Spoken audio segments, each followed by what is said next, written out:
করে বসে বসে নারী পুরুষের কাছে ইমাম মেহেদীর নাম ইমাম মেহেদী আখেরা।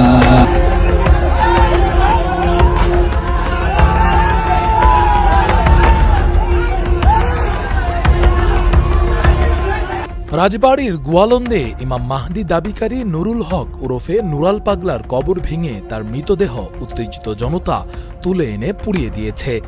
শুক্রবার দুপুরে জুমার নামাজের পর গোয়ালন্দ পৌরসভার ৫ নং ওয়ার্ডের জুরান মোল্লাপাড়া এলাকায় এ ঘটনা ঘটে বলে গোয়ালন্দ উপজেলা নির্বাহী কর্মকর্তা নাহিদুর রহমান জানান।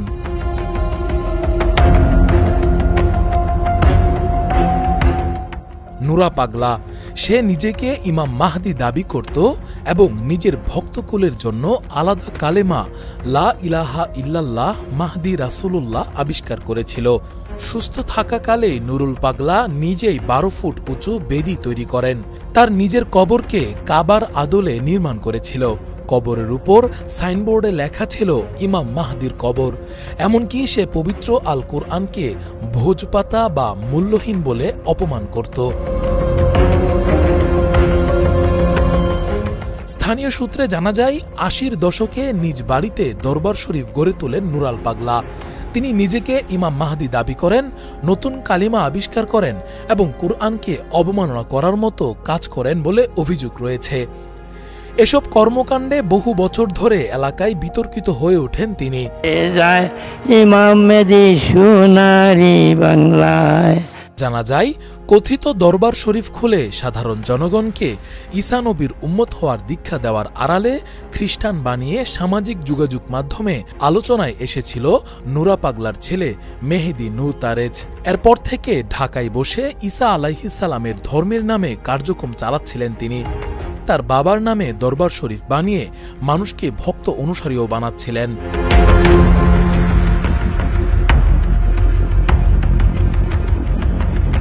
গত ২৩শে আগস্ট বার্ধক্যজনিত কারণে মারা গেলে তার ভক্তরা রাতেই বিশেষ কায়দায় ১২ ফুট উঁচু বেদি নির্মাণ করে কবর দেয়। এই কবর কাবার আদলে সাজানো হয় এবং সামনে বোর্ড টানানো হয় ইমাম মাহদীর কবর শিরোনামে। এ ঘটনায় স্থানীয় মুসল্লি ও আলেম সমাজ তীব্র ক্ষোভ প্রকাশ করে।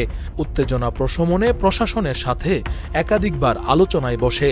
সে নিজেকে ইমাম মেহেদী দাবি করে, বেঁচে থাকা অবস্থায় কলেমা বিকৃত করেছে, এখনো তার অনুসারী কলেমা বিকৃত করে থাকে। তারা বলে লা ইলাহা ইল্লাল্লাহ ইমাম মেহেদী রাসূলুল্লাহ, বলে নাউজুবিল্লাহ। আজানের বাক্য পরিবর্তন করে প্রবর্তিত আজান প্রচার করত। সে আজানে বলতো আশহাদু আন্না ইমাম মেহেদী রাসূলুল্লাহ।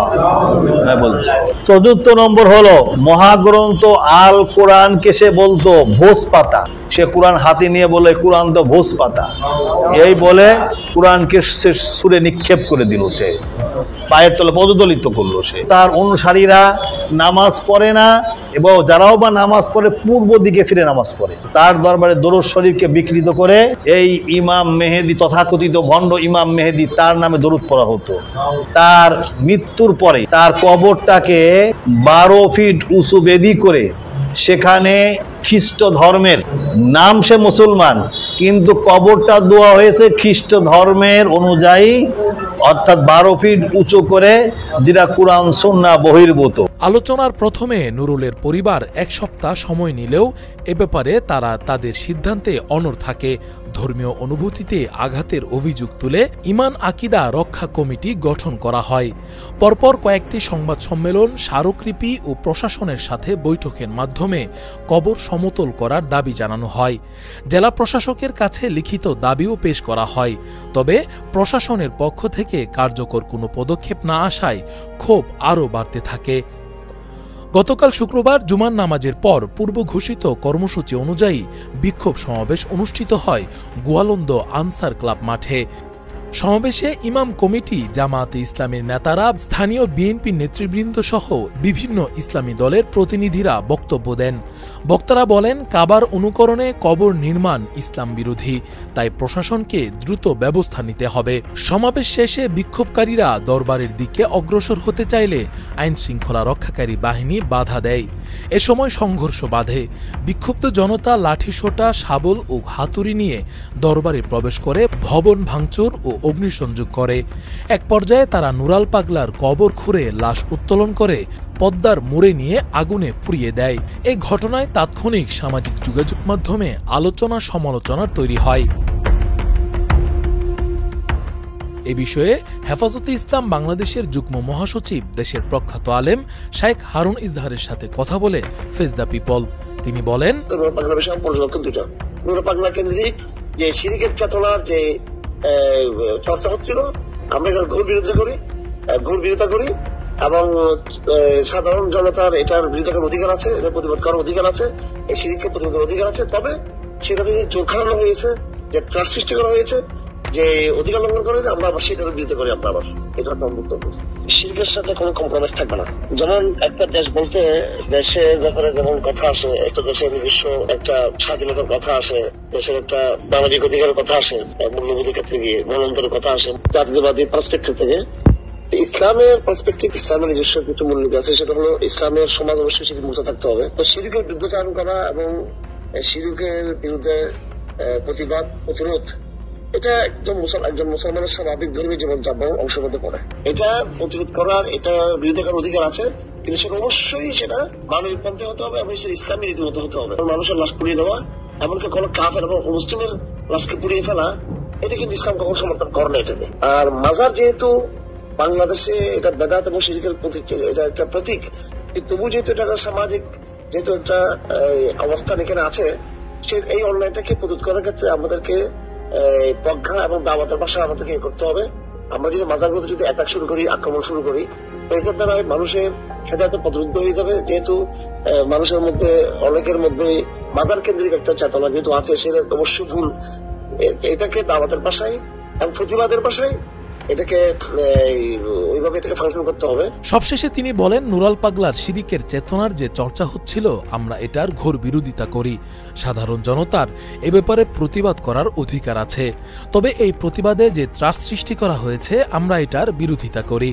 প্রত্যক্ষদর্শীরা জানান, আলেম ওলামা শুরু থেকেই জনগণকে সংযত থাকার আহ্বান জানালেও উগ্র জনতার একটি অংশ নিয়ন্ত্রণের বাইরে চলে যায়।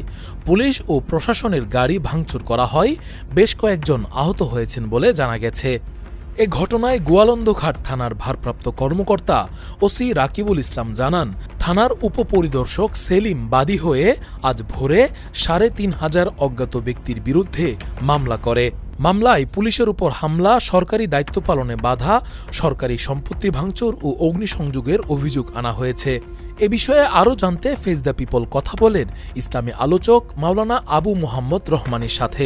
তিনি বলেন, মুসলমানদের কাছে সবচেয়ে প্রিয় স্থান বাইতুল্লাহ তথা আল্লাহর ঘরের আকৃতিতে তিনি তার কবরকে তৈরি করে মুসলমানদের হৃদয়ে রক্তক্ষরণ ঘটিয়েছেন। ওই এলাকার তৌহিদি জনতা প্রশাসনকে বারবার বিষয়টি জানিয়েছেন, কিন্তু প্রশাসন নীরব ভূমিকা পালন করার কারণে মুসলমানদের হৃদয়ে যে ক্ষোভ, তারই বহিঃপ্রকাশ এখানে ঘটেছে। তৌহিদি জনতা উত্তেজিত হয়ে লাশের গায়ে কখনোই আগুন দিতে পারে না। আমাদের আবেগকে নিয়ন্ত্রণ রাখতে হবে। আমি বাতিল বা শিরিকের প্রতিবাদ করব, সেটা কোরআন এবং সুন্নাহ সমর্থিত পদ্ধতিতে হবে। কোনো লাশকে কবর থেকে উঠিয়ে জ্বালিয়ে ফেলা, এটা কোনোভাবেই ইসলাম সমর্থন করে না। আসলে মিডিয়া অনেক সময় তিলকে তাল বানায়। মিডিয়া যেভাবে এখানে হাইলাইট করছে, বিষয়টি আসলে এরকম নয়।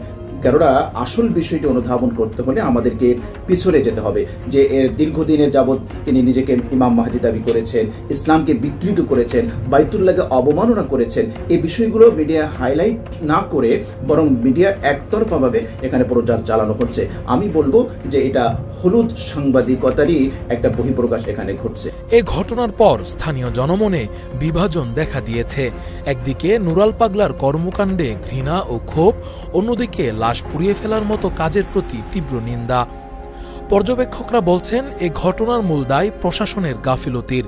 জনগণ ও আলেম সমাজ আগে থেকেই দাবি জানালেও তা আমলে নেওয়া হয়নি, ফলে উত্তেজনা দমন না হয়ে বিস্ফোরিত হয়েছে। এখন পুরো দায়ভার সাধারণ মুসলিমদের কাঁধে চাপানোর চেষ্টা চলছে। ইসলামী চিন্তাবিদদের মতে, এ ঘটনা আমাদের সামনে স্পষ্ট শিক্ষা হাজির করেছে। ইসলাম বিরোধী কর্মকাণ্ডের বিরুদ্ধে জনগণের ক্ষোভ স্বাভাবিক, তবে এর প্রতিক্রিয়া শরীয়তের সীমা অতিক্রম করলে তা ইসলামের নয় বরং ইসলাম বিরোধীদেরই শক্তিশালী করে। রাজবাড়ির এই ঘটনার পর প্রশাসন, রাজনৈতিক দল ও সমাজের নেতৃবৃন্দকে নতুন করে ভাবতে হবে কিভাবে শরীয়তের সীমারেখার ভেতর থেকে সমস্যার সমাধান করা যায়, যাতে আবারও এমন ভয়াবহ ঘটনা না ঘটে। রাকিবুল ইসলাম রইস, ফেস দ্য পিপল।